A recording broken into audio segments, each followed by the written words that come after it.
औज़ुबिल्लाहिमिनश्शैतानिर्रजीम बिस्मिल्लाहिर्रहमानिर्रहीम। अस्सलाम वालेकुम वरहमतुल्लाहि वबरकातुहू। मैं हूँ ज़ायदा अंसार और मैं बात कर रही हूँ अहमदिया कल्ट के ऊपर। आज मैं जिस मौजू पे बात करूँगी वो है मिर्ज़ा साहब की एक किताब बराहीन अहमदिया। उससे पहले मैं आपसे एक बात करना चाहूँगी कि मैंने जो अभी तक वीडियोस बनाई हैं, मैंने उनमें कुछ ऐसा नहीं लिखा कि जो गलत हो या जो कि झूठ हो, क्योंकि उसमें कुछ मेरी ज़ाती तजर्बे की बुनियाद के ऊपर है और बाकी मिर्ज़ा साहब की किताबों में से अब तो सिर्फ चंद एक वीडियोस बनी हैं और इंशाल्लाह बहुत सारा काम करने वाला बाकी है। मैंने जो बुक्स पढ़ी हैं इन पर बात कर रही हूँ और साथ साथ और भी पढ़ रही हूँ ताकि इनकी तालीमात जो कि आप अहमदी हजरात नहीं पढ़ते, आपको तवज्जो दिला सकूँ कि देखें जाके किताबें और पढ़ें और समझें। आप ये जो समझते हैं ना कि मैं झूठ बोल रही हूँ, और ये सारा झूठ मैंने आपकी किताबों में से ही लिया है। अगर ये झूठ है तो मैं अगर झूठ बोल रही हूँ तो मेरे झूठ का जवाब दें और बराए मेहरबानी कमेंट में आके गलत कमेंट ना किया करें। और अगर आपने करने भी हैं तो वैसे करें, मुझे इससे भी कोई फ़र्क नहीं पड़ता, क्योंकि मैं खुदा की खातिर ये काम कर रही हूँ। मेरे साथ मेरे खुदा ताला की ज़ात है, मुझे कोई फ़र्क नहीं पड़ता। तो मैं बात करूंगी मिर्ज़ा साहब की किताब बराहीन अहमदिया पे। बराहीन अहमदिया की 5 जिल्दें हैं। इसकी सबसे पहली जिल्द के ऊपर मैं बात करूंगी। उसमें मिर्ज़ा साहब लिखते हैं, मैं जो मुसन्नफ़ इस किताब बराहीन अहमदिया का हूँ, ये इश्तहार अपनी तरफ से बवादा इनाम 10,000 रुपया बमुकाबला जमी अरबाब मज़हब और मिलत के जो हक़ानियत फ़ुरक़ान मजीद और नबुव्वत हज़रत मोहम्मद सल्लल्लाहु अलैहि वसल्लम से मुनकर हैं, अतमामुल हुज्जा शाया करके इक़रार सही कानूनी और अहद जायज़ शरई करता हूँ कि अगर कोई साहब मुनकरीन में से अपनी किताब फ़ुरक़ान मजीद से इन सब बराहीन और दलाइल में से जो हमने दोबारा हकीकत फ़ुरक़ान मजीद और सिद्क़ रिसालत हज़रत ख़ातमुल अंबिया सल्लल्लाहु अलैहि वसल्लम इसी किताब मुक़द्दस से अख़ज़ करके तहरीर की हैं, अपनी इल्हामी किताब में से तहरीर करके दिखला दे। वो कह रहे हैं कि मैंने दोबारा से ये सब कुछ अपनी इस किताब में तहरीर किया है। तो आगे फिर सफ़ा नंबर 67 पे लिखते हैं, अब एक मोमन के लिए ख्याल करने का मुकाम है कि जिस किताब के ज़रिए से 300 दलाइल अक़ली हकीकत कुरान शरीफ पर शाया होगी और तमाम मुखालफिन के शुबहात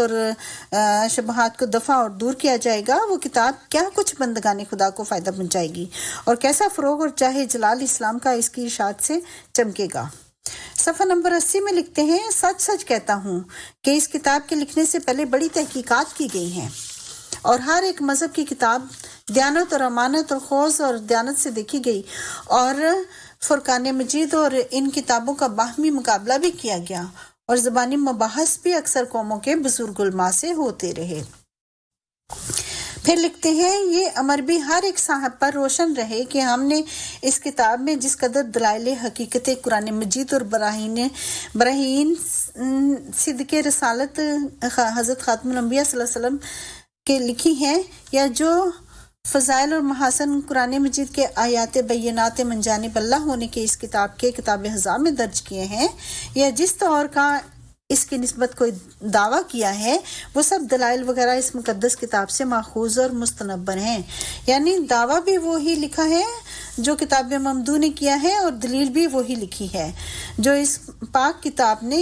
इसी तरफ इशारा किया है। ना हमने फ़कत अपने पास से कोई और अपने क्यास से कोई दलील लिखी है और ना कोई दावा किया है। अब ये कह रहे हैं कि हमने अपने पास से इसमें कुछ नहीं लिखा, ना हमने अपने पास से कोई दावा किया है।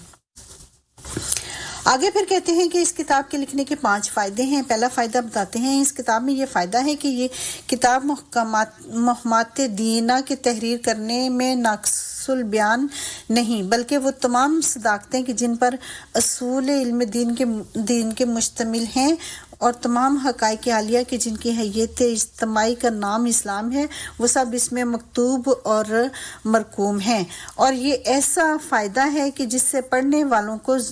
ज़रूरत दीन पर अहाता हो जाए और वो किसी मग़वी और बहकाने वाले के पेच में नहीं आएंगे, बल्कि दूसरों को वाज़ और नसीहत और हदायत करने के लिए कामिल उस्ताद और एक अय्यार रहबर बन जाएंगे।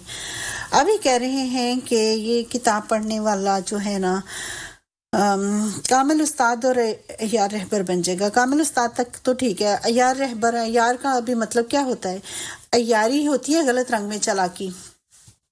جہاں تک مجھے معلوم ہے، مجھے تو اس کا مطلب یہی معلوم ہے کہ یار جو ہوتا ہے وہ غلط رنگ میں چلاک کو کہتے ہیں. تو ہو سکتا ہے مرزا صاحب کے دور میں اس کا مطلب کچھ اور ہوتا ہو. بہرحال دوسرا فائدہ یہ ہے کہ یہ کتاب 300 محکم اور قوی دلائل اسلام اور اصول اسلام پر مشتمل ہے کہ جن کے دیکھنے سے صداقت اس دین متین کی ہر طالب حق پر ظاہر ہوگی، بجز اس شخص کے کہ جو بالکل اندھا اور تعصب کی سخت تاریکی میں مبتلا ہو. تیسرا فائدہ بیان کرتے ہیں کہ ہمارے مخالف جو ہیں جتنے بھی ہیں، یہودی، عیسائی، مجوسی، آریہ، برہمن، بت پرست، دہریہ، طبیہ، اباہی، لا مذہب، سب کے شبہات اور وسواس کا اس میں جواب ہے. اور جواب بھی ایسا جواب کہ دروغوں کو اس کے گھر تک پہنچا گیا، اور پھر صرف رفع اعتراض پر کفایت نہیں کی گئی بلکہ یہ ثابت کر کے دکھلایا گیا کہ جس امر کو مخالف ناقص الفہم نے جائے اعتراض سمجھا ہے وہ حقیقت میں ایک ایسا امر ہے جس سے تعلیم قرآنی کی دوسری کتابوں پر فضیلت ترجیح ثابت ہوتی ہے، نہ کہ جائے اعتراض. اور پھر وہ فضیلت بھی ایسی دلائل واضح سے ثابت کی گئی کہ جس سے معترض خود معترض علیہ ٹھہر گیا. کہہ رہے ہیں کہ ہم نے سب کو بڑی اچھی طرح سے جواب دیا ان کو.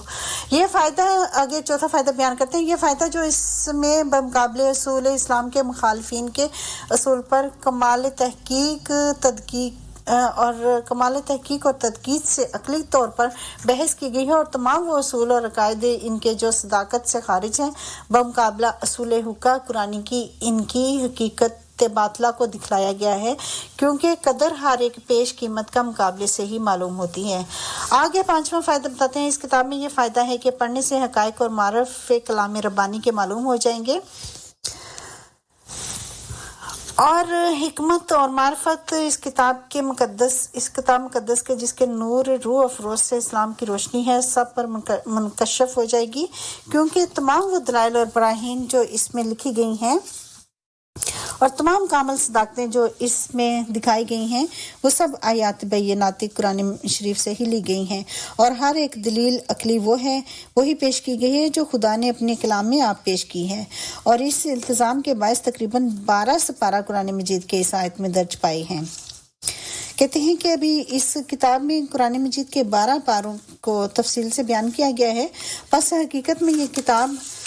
قرآن شریف کے دلائل اور حقائق اور اس کے اسرار عالیہ اور اس کے علوم کلیہ اور اس کے اعلیٰ فلسفہ ظاہر کرنے کے لیے ایک عالی بیان تفسیر ہے، کہ جس کے مطالعے سے ہر ایک طالب پر اپنے مولا کریم کی بے مثل و مانند کتاب کا اعلیٰ مرتبہ مثل آفتاب عالی متاب کے روشن ہوگا. آگے چھٹا فائدہ بتاتے ہیں. جو اس کتاب کے مباحث کو نہایت متانت اور عمدگی سے قوانین استدلال کے مذاق پر مگر بہت آسان طور پر کمال خوبی اور موزونیت اور لطافت سے بیان کیا گیا ہے، اور یہ ایک ایسا طریقہ ہے کہ جو ترقی علوم اور پختگی فکر اور نظر کا اعلیٰ ذریعہ ہوگا، کیونکہ دلائل صحیحہ کے استعمال سے قوت ذہنی بڑھتی ہے اور ادراک کے امور دقیقہ میں طاقت مدرکہ تیز ہو جاتی ہے، اور ببابت ورزش براہین حقہ کے عقلی سچائی پر ثبات اور قیام پکڑتی ہے، اور ہر ایک امر متناع کی اصلیت اور حقیقت کے دریافت کرنے کے لیے ایک ایسی کامل استعداد اور بزرگ ملکہ پیدا ہو جاتا ہے کہ جو تکمیل قواعد نظریہ کا موجب اور نفس ناطقہ انسان کے لیے ایک منزل اقصیٰ کا کمال ہے کہ جس پر تمام سعادات اور شرف نفس کا موقوف ہے. ابھی یہ کہہ رہے ہیں، بات یہ ہے کہ براہین احمدیہ جو ہیں